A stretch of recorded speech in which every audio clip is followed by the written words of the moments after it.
So I hate to come after any Bigfoot related content with any criticism, but alas, I must because I have some criticism about today's book. Hello, my name is Leah. This is my channel, Dirty Little Literate, where I like to talk about books that are disturbing, disgusting, weird, etc., what have you. Today's book is weird. It is Patricia Wants to Cuddle by Samantha Allen. And you can see we have the whole Bigfoot hand going on here right on the cover. So it's not like this is a secret Bigfoot book. Like, we know that this is Bigfoot related.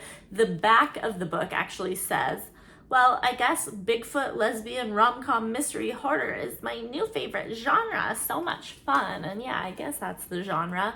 And so the way this book is packaged is, okay, it's about a reality TV show very, very similar to The Bachelor.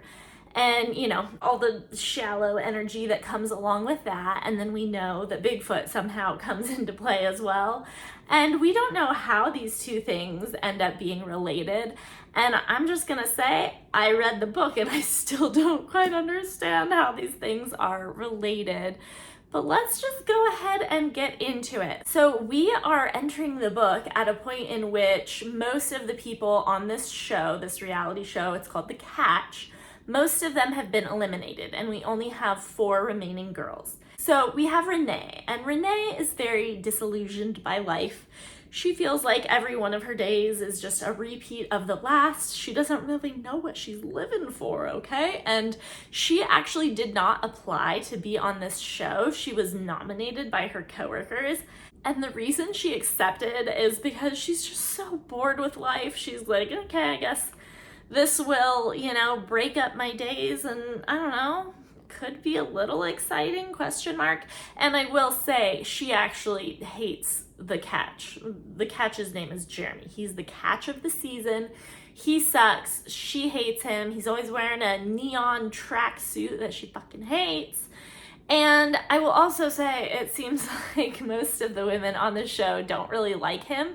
But the reason a lot of them are there is because he is the owner of this company called DECAPITATES, which is very similar to Instagram, it sounds like. And so all the ladies coming on the show are really just trying to up their follower count. But one reason Renee is unique is she's the only one on the show who doesn't have a DECAPITATES. So she's not doing it for the fame, she's just doing it because life is bleak, and what else is she gonna do?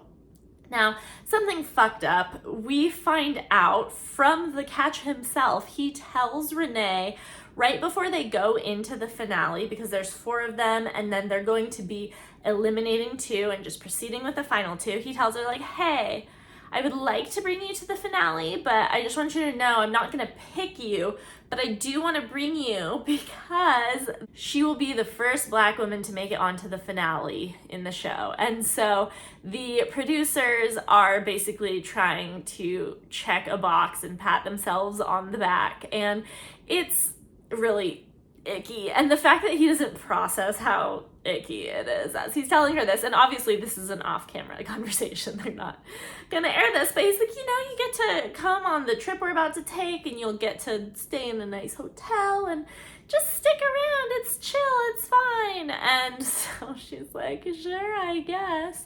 It's not like she's disappointed, she's really glad to have an expiration date on pretending to like this man. So that is Renee. So next in our top 4, we have Lila Mae. And Lila Mae is a Christian influencer. She is all about the Lord. And while yes, she wouldn't mind some more followers, and perhaps that's why she's here, she really wants more followers because she's trying to spread the word of our Lord. And so that is why she is on the Catch. She doesn't like Jeremy that much. She's particularly focused about spreading the good word.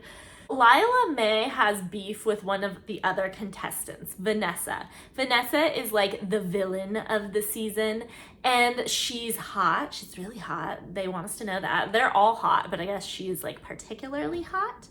And she's kind of bitchy. She's just kind of intense, and she's actually the only one who likes the catch. She actually likes Jeremy in his stupid, ugly neon tracksuit. So Vanessa and Lila May really go at it because Lila May is just, you know, so hyper aware of all the sin that Vanessa indulges in.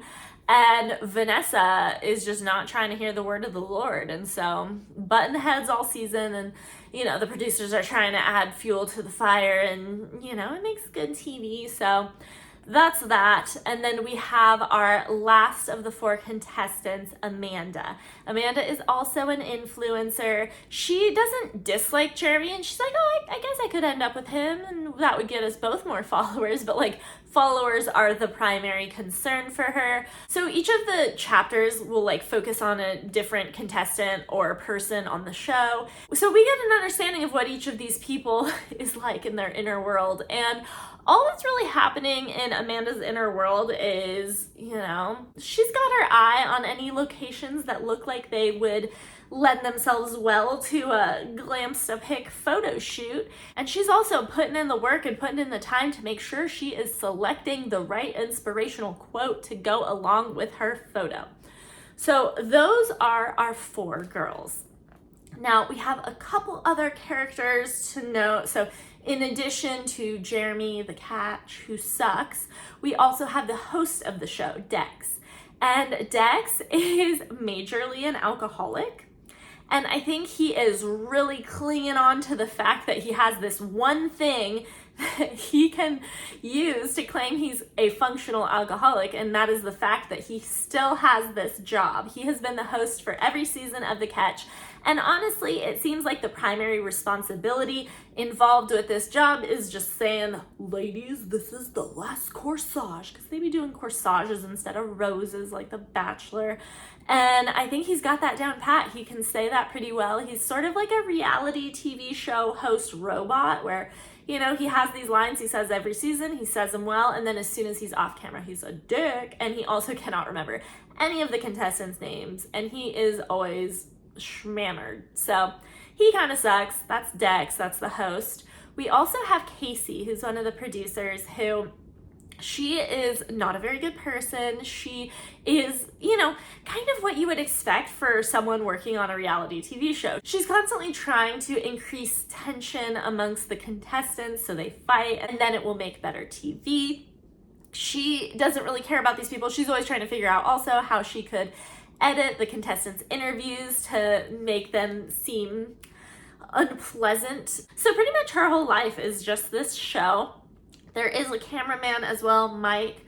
Casey do be fucking Mike sometimes, on occasion, but he wants more, but no, she's not into that, and that's just a little side plot that really does not matter. But anyways, you may have noticed that I haven't really talked about any character that's like super redeeming.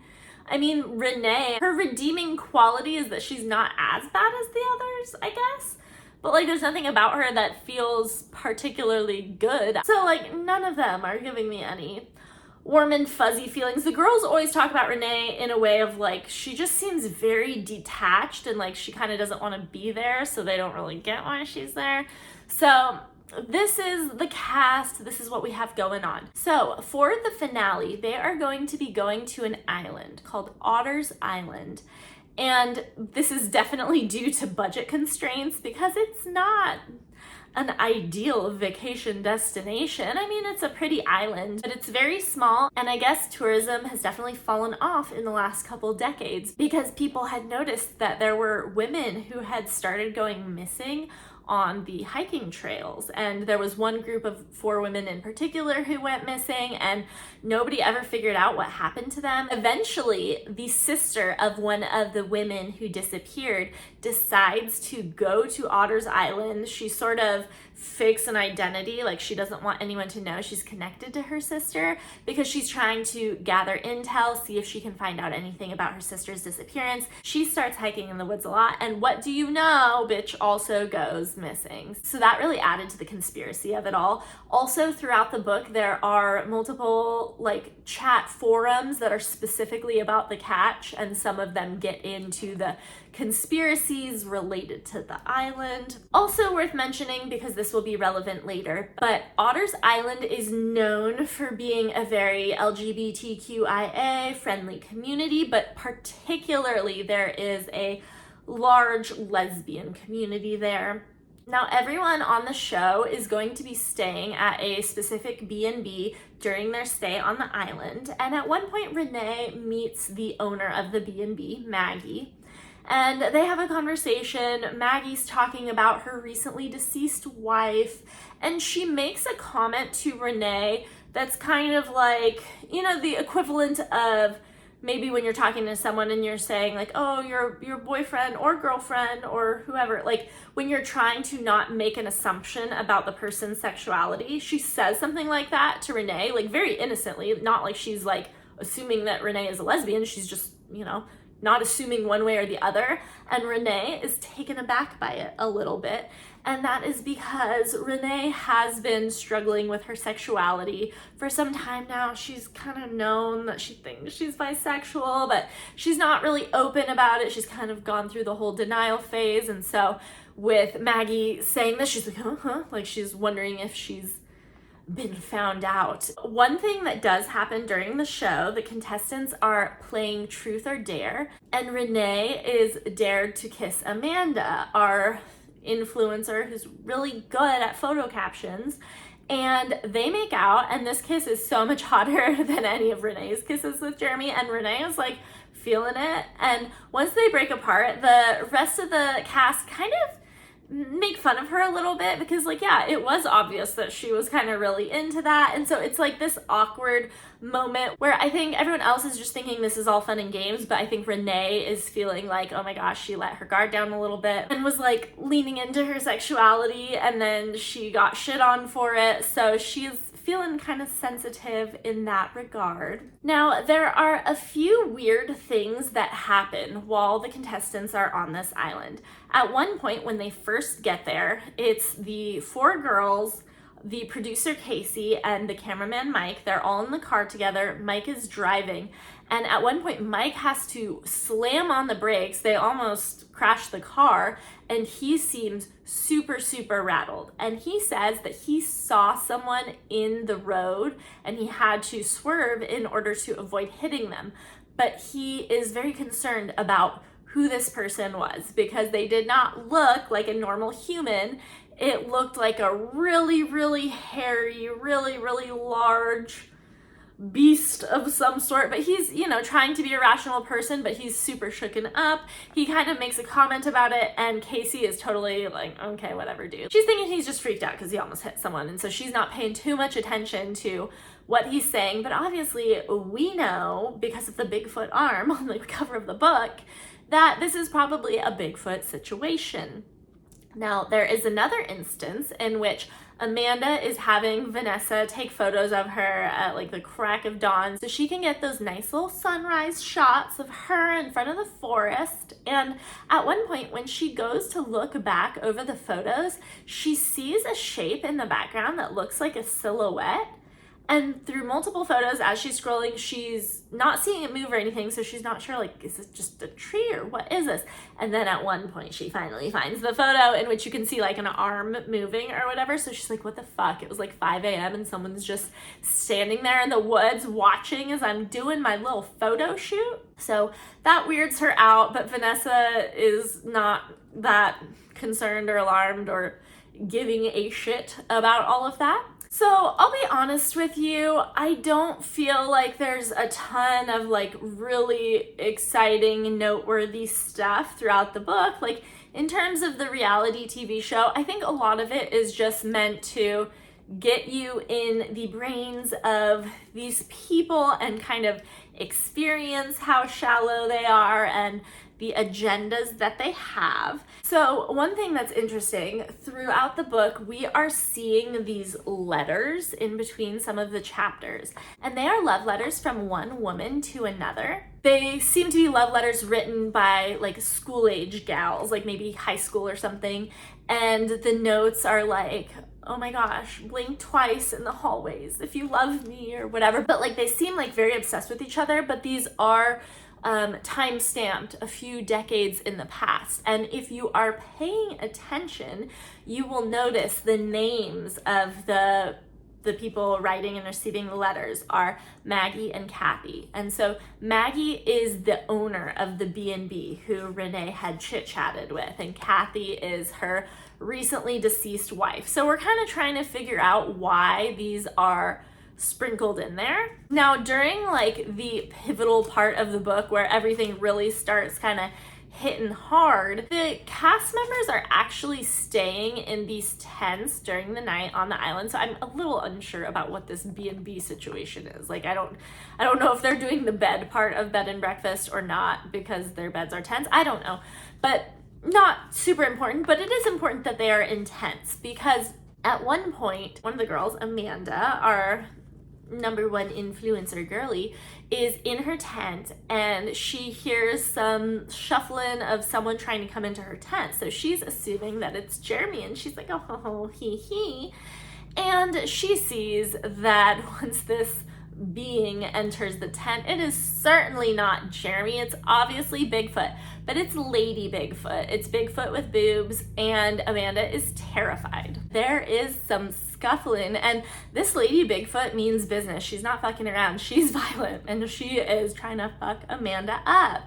And Amanda almost escapes, but nah, of course not. Later, Amanda wakes up in a cave and she feels like shit. Her body is fucked. Lady Bigfoot fucked her up. She tries to escape, but Lady Bigfoot comes out from the depths of the cave, and she ain't about to let that happen, okay? So we don't know Lady Bigfoot's agenda at this time, but if she's Patricia, because, you know, the book is called Patricia Wants to Cuddle, like, she doesn't really seem like she wants to cuddle. So going back to the other tents, the cast members have realized that Amanda is not in her tent. She seems to have gone missing. Nobody knows where she is.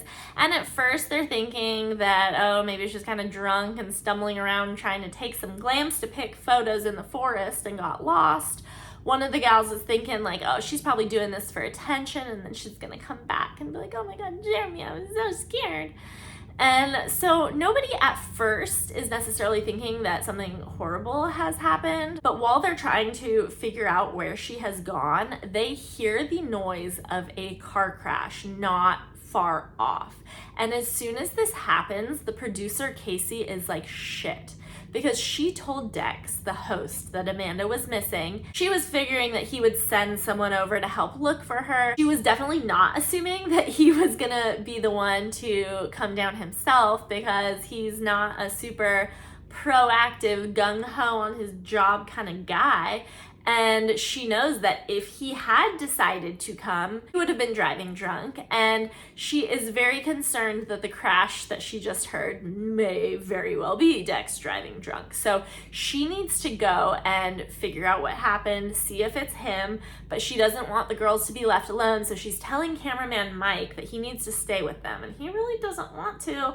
He wants to come with Casey and see what happened, but she's like, nah.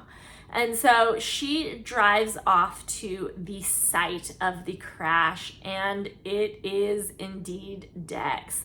And he appears to be dead. She's freaking out a little bit, but again, because nobody in this book is a good person, she's primarily concerned about the fact that this could mean that they are not going to air this show, and then maybe the show's gonna be gone altogether, and then what? Then what's she supposed to do with her life?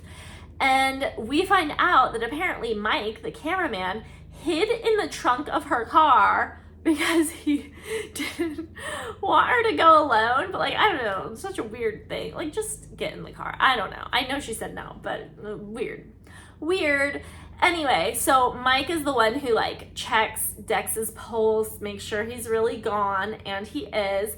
And then they notice that there are bloody footprints away from Dex's body. And this is concerning because who be stepping in his blood and walking away? And so Mike follows these footprints, and at a certain point, his face explodes because somebody shot him. And Casey is horrified. What the fuck? And again, she's not like super worried about Mike. She's worried about herself for sure, which of course, understandable that you'd be worried about yourself, but like she does not seem that fazed by Mike getting shot. And she hears the voice of multiple women, and these women seem exasperated and kind of annoyed, but they shot this guy. That was just what they gotta do, I guess. So she's really confused. She's trying to hide, but at one point the women do find her. They're like some elderly ladies, and they find her and they abduct her, and then they go to bring her back to a cave that happens to be the same cave belonging to our lovely Lady Bigfoot. So these ladies abduct Casey. They like tie up her hands. They end up throwing her off a cliff into the river, and because she's all bound, she drowns. She drowns. That's what happens. And goodness gracious. Okay, meanwhile, so Renee and Jeremy are actually going to look for Amanda themselves. I think Renee wanted to look because she's just trying to figure out, like, ooh, what's going on? And she doesn't really want to hang out with Jeremy, but I guess Jeremy is avoiding hanging out with Vanessa, the only one who likes him, because he's like, oh my God, so clingy. So he wants to go with Renee, who doesn't want him there, but she's like, whatevs. Anyways, Renee finds this cave, and she's honestly trying to walk way ahead of Jeremy. She really doesn't want him to be a part of her search, but she does find this cave, and this was the cave that Amanda had been taken to. And she does see that Amanda has been decapitated. We see Amanda's head. And then also weird, Renee is not fazed by this. She's like intrigued. I don't want to say stoked, but she's like, oh, I'm excited. This is exciting. Stuff is happening. My life isn't boring anymore. And she turns, walks away from the cave, goes to find Jeremy and says, yeah, no, I didn't find anything. So she's not telling anybody about this decapitated head. Meanwhile, we have Lila Mae and Vanessa, and these two gals, these are the ones who are enemies. They had actually just had a very intense tizzy that was going to be a big deal for the show, where Vanessa told the world that Lila Mae used to work at Hooters, which is not good for her Christian Bible gal image. And Lila Mae responds to this by telling everyone that Vanessa had an abortion in the last year, which is super fucked. And she's like, dude, like, yeah, I get that you're gonna get hate for having worked at Hooters, but you're not gonna get death threats like I'm going to get for having had an abortion. So their animosity towards each other is quite high right now. However, it's just the two of them, because Renee's with Jeremy, and obviously Amanda has been decapitated. So these two non-decapitated ladies, they're going up to this building that kind of has like a tower almost, so that they can go to the top of it and see if any help is coming, because the cops have been called, but it seems like maybe it's going to take them a while to get there. So they're just trying to figure out what is going on, if they can see the crash that they heard. So they go up there, and once they're at the top, guess who's going to meet them there? Fucking Patricia. Patricia's gonna meet them there. Patricia, the Bigfooty girl. Patricia goes after Vanessa, and in some crazy turn of events, Lila Mae, she had actually run away, but when she realizes that the Lady Bigfoot has gotten Vanessa, she comes back and like charges Lady Bigfoot. Lady Bigfoot's all off balance, whatever, and Lila Mae tells Vanessa to run, which is like crazy. Like, look at you saving your enemy and risking your own life. You go, girl. And Vanessa is having a hard time with just accepting that she should just run. Like, you feel like a total dick. And she sees that Lady Bigfoot now has Amanda and is like got her in her clasp. And she's like looking at Lila Mae, not sure what to do. And Lila Mae again tells her, please run. Because yeah, you don't want your death to be in vain. And then Lady Bigfoot throws Lila Mae off of the tower. So boom, Lila Mae is dead. Vanessa runs away. Now what's gonna happen? We go back to Renee. Renee has gone back to the cave where she found Amanda's decapitated head. And now she's finding some other fun stuff, some other cutesy little limbs. Apparently when Lila Mae was thrown off the building, she was like impaled on something. And so we got her like impaled body, but like just a bunch of cut up limbs. And it's clear that these are both Lila May's and Vanessa's limbs. So even though Lila May did her whole run, I'll save you kind of thing, they both ended up getting murdered. So right now, Renee is our final gal, the only lady remaining, and she actually does see our little girl Patricia, and she is actually super like enamored by her and like, wow, this beautiful, majestic creature. And she's like feeling Lady Bigfoot. She's like into it. And at one point, Jeremy comes, he sees Lady Bigfoot, he's freaking out, and he tries to attack Lady Bigfoot with a rock, and he fucks up her arm, and she's bleeding. And Renee is like, how dare he? How dare he hurt this majestic being? So at this point, Jeremy is trying to get away, and it's actually kind of dark out, and Renee, she has a flashlight, she points it at Jeremy so Lady Bigfoot will know exactly where he is, because she's like, you know what? Fuck this guy, you don't touch Lady Bigfoot like that, okay? And so she basically assists Lady Bigfoot in murdering Jeremy. She smushes his face in, and his brains are coming out, and Renee's super chill about it. She's not mad at it. And then she goes over to Lady Bigfoot and was like, oh, you hurt, sweet little baby? And she tries to help her with the wound. And at first, Lady Bigfoot seems kind of like, oh no, are you gonna hurt me, whatever. But it seems like Patricia, Lady Bigfoot, like realizes that Renee is kind of trying to help her. So like, that's kind of a vibe. And then all of a sudden we see Maggie, the woman who is the B&B owner, and she does not seem surprised to see Lady Bigfoot or Renee. If you've read this book, I don't know, connect these dots for me better, because I don't feel like these dots connect that well. But I guess that Maggie and Kathy, her late wife, when they were younger, they moved to Otter's Island because it's like a safe haven, and you know, being a lesbian couple, they felt like they would be safer and be judged less. And I guess once they moved to the island, they met Patricia the Bigfoot and just thought she was like beautiful and cool and chill, and so she's a homie, I guess. And it seems like lesbian women flock to Lady Bigfoot, ? And so I'm still sitting here unclear, did Lady Bigfoot murder all those lady hikers, or did they decide to become Lady Bigfoot like disciples? And why is Lady Bigfoot murdering people? Is she only murdering straight ladies and straight dudes? What is she getting out of murdering them? Because she is not eating them, it doesn't look like, and it's not like she like tried to cuddle them and got rejected. I'm very unclear on her motivations. I guess that's the point. We don't know what's going on with Bigfoot. So like, we don't know your motivations, your intentions. Also, my neighbor picked the most inopportune time to mow my lawn. I'm sorry, please tune it out. And if you didn't hear it, I'm sorry if I just brought that to your attention.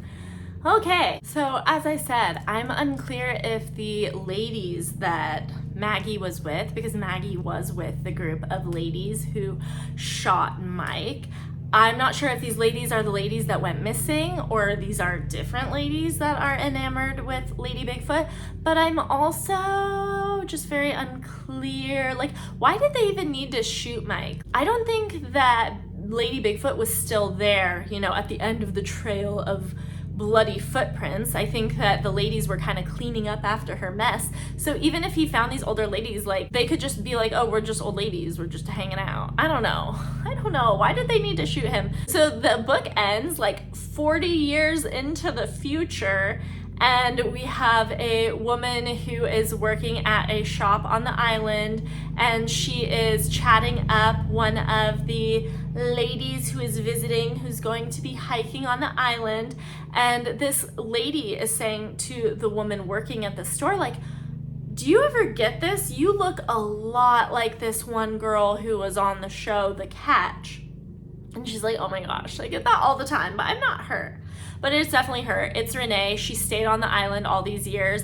We don't know if she's like trying to get these hikers up and hiking so that Patricia can eat them or so that she can cuddle them. It's not clear. When I've looked online, they're saying that it's like, oh, like Patricia wants connection, but she just can't figure out how to do it. So that's like why she's kind of murdering you.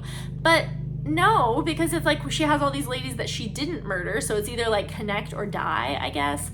I don't know. I guess I also don't really see a reason why Renee needs to be anyone other than Renee. Like, why did she have to change her identity? I guess they found a way to air parts of the catch in like a memorial type way, so that's how people know who she is, although, you know, she's playing it off like she's not Renee. So when I was looking online, one of the things that I was seeing was people saying that Lady Bigfoot is kind of like a representation of just being authentically you. And so Renee, someone who's struggling with her sexual identity, being able to see this person who's unapologetically themselves and giving into their baser instincts, I guess, is perhaps inspiring. I don't know, you guys. So like the author waited so long to actually introduce Patricia. It really was like the end of the book when she really kind of became relevant, at which point it does feel kind of like a slasher movie. She'd just be murdering everyone. Oh, I also will say they totally spun it where they made it seem like Mike committed suicide and killed Casey, and that Dex and all the rest of the cast members went missing, never to be found again. So I don't know, they're like playing it off, but I don't know who's involved in like playing it off like this. If like the whole town knows about Lady Bigfoot and are trying to like cover things up. So it's very, very weird. I'm having a hard time with the whole like lesbians are just drawn to Lady Bigfoot who's like murdering people, and like you're just super desensitized to people being decapitated. It just seems like all the people in this book are kind of like sociopaths. This Lady Bigfoot has this magnetism that lesbians are drawn to, and maybe they cuddle her or maybe they just cover up her murders. I also don't know necessarily why we did this in like a reality TV show type context. I feel like we threw some ideas together and I'm not exactly sure why we did.